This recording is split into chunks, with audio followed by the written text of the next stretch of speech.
ku byonna byonna byayonoonye n'ensobi zaakoze. Amasiro nga gamaze okujja ng'agaana Abaganda okuleeta essubi n'okuleeta ebikozesebwa, yategeeza, yasooka kutegeeza nga bagenda okuleeta essubi ezzungu eritajja. Ebyo ng'abigamba bamawulire. N'ategeeza nga bagenda okuleeta, tebagenda kuseresa ssubi, bagenda kuseresa straws zigenda n'okuva mu South Africa. Byonna byonna ng'abyogera ng'omuntu omu yakola ki? Anaategeeza nti waliwo abaali bamulemesa nga bamikamu abyogere. So nze ku lwange ndowooza nti tetugenda kubaako nakyakupawuliza kyonna kyonna kyetuwuliriza jebbi kyawa Baganda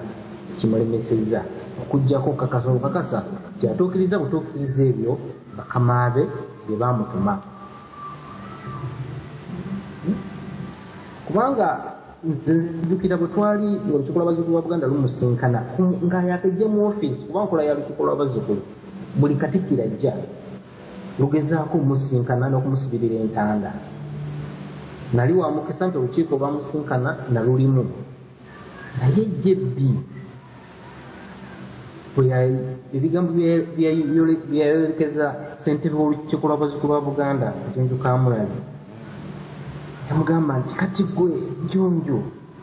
yamuyita Kamulali, kati gwe Kamulali ebbanga lyomaze nga otawaana ensonga za Buganda, kiki kyofunyeemu, kiki kyeweekoledde? Ekyo ssentebe Jjunju Kamulali ananjulira n'abaali mu lukiiko olwo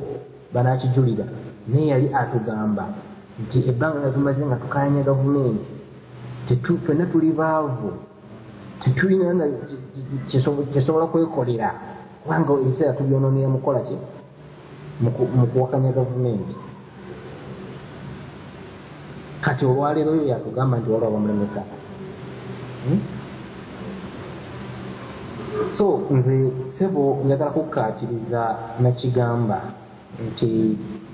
ekizibu tutegedde atuma abantu bano n'egyasinzira, era Omulangira Kyabaggu Lukenga ateesezza nti kyalibadde kituufu tusabe ekifo ekyo kigire nga kiwummulamu, kubanga kikukakasa nti nanaddawo anaakola ekyenjawulo ku jebbi kyabadde akola ki kyabadde akola. Sebo nze mbadde nsabira oleeta ekirowoozo oba tuyinza okukolayo petition netusaba Abaganda abalina omutima nga bwe tulina bagiteekeko emikono tugiweereze Ssaabasajja Kabaka nga tumulaga nti oluvannyuma lw'okwetegereza ebivve ebikolebwa mu kifo ky'Obwakatikkiro naddala mu mulembe guno ogw'obuwambe, tusabe ekifo ekyo kigere nga kiyimiriddeko, obuvunaanyizibwa bugire nga budda mu bika, abataka beekolemu olukiiko, si luno lwonnakirembeeka, naye abataka bennyini abakakasibwa obulungi beekolemu olukiiko bagire nga batambuza ensonga nga bwe twetegereza ebinaakola ki ebinaddirira. Nga petition eno sirowooza nti ddala Ssaabasajja anaagikolerako, naye ajja kuba atuukiddwako eddoboozi, kubanga naye tumumanyi nti embeera gy'alimu ya buwambe, tasobola kusalawo ekyo kiyinza mumuteeka mu buzibu, ate nga naffe tumutwalanga akalira, osobola kumuwaayo emikono gy'abalabe wakanya bo kyebakola kyebaagala. So mpagidde ekyokukola petition, Abaganda abaana babawagira ekirowoozo kino bagiteekeko emikono.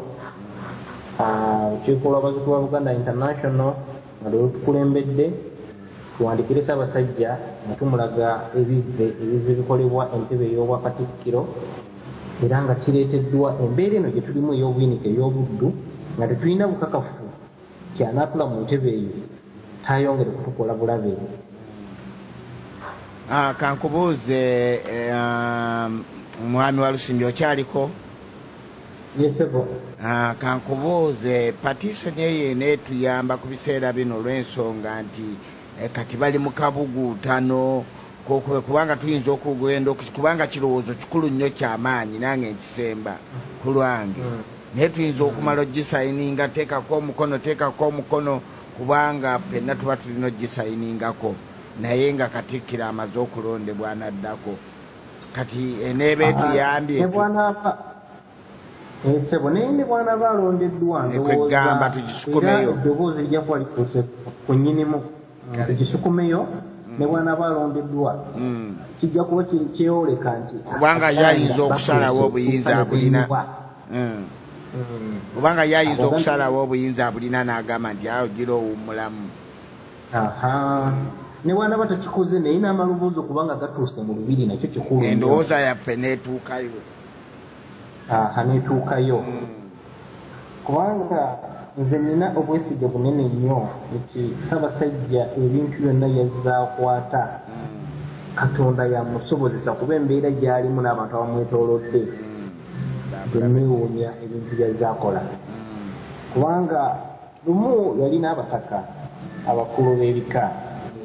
byali bya lukiiko baali lwa mataka bokka naye abamu twasobola okubifuna yagamba abataka ndowooza gwali mwaka gwa 2007 omwezi gwali gwa 10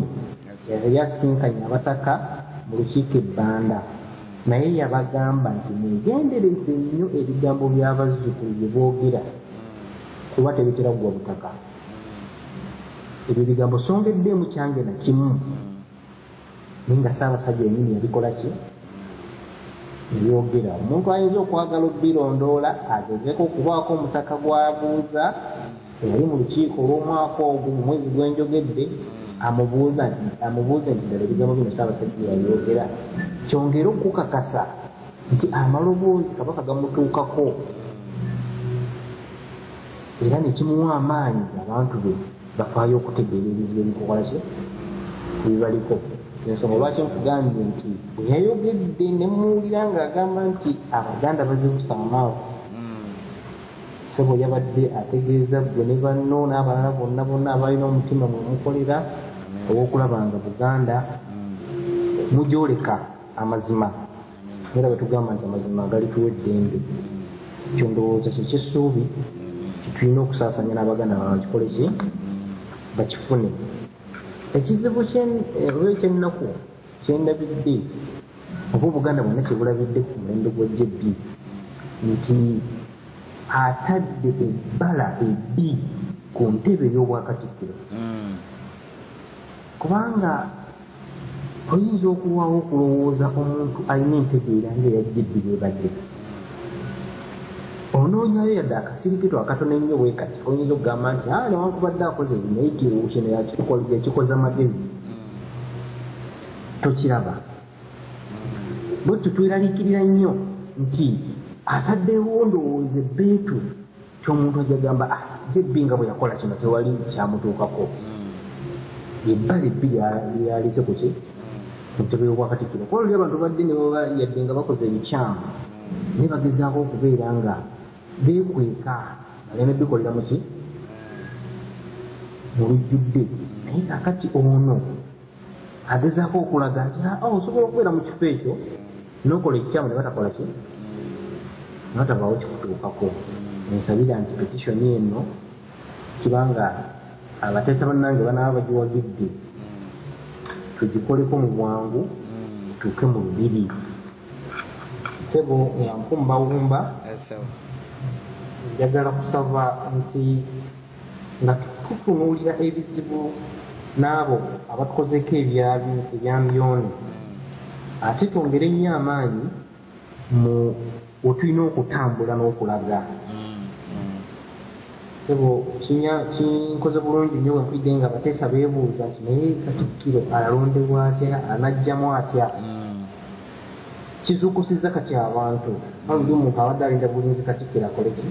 anaabaze naye kakati ndowooza Omuganda atandise okunoonya era nga buvunaanyizibwa bwe kimuntu gwe banaleeta anajja mu nkola ki mukulu Kiggundu kyatugambye nti tutandise okuddayo okwebuuza nti enkola erina kubeera etya kati otandika okulya omuntu ng'atandise okubuuza enkola manya nti atandise okudda mu bwofu bw'abajjajjaffe engeri gye bakolangamu ebintu yabuuzanga nkola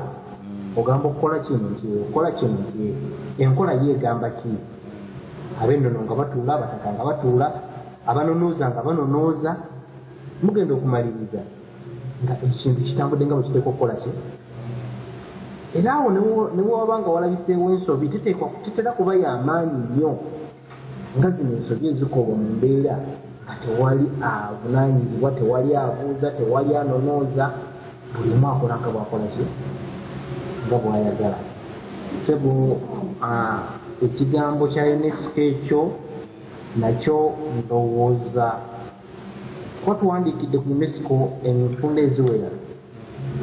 nja kusaba nakyo abateesa bongere kirowoozaako kuba UNESCO eno twetaaga kugiwandiikira kiwandiiko kuba ate tulina ssuubi nnyo mu bitongole biramuzi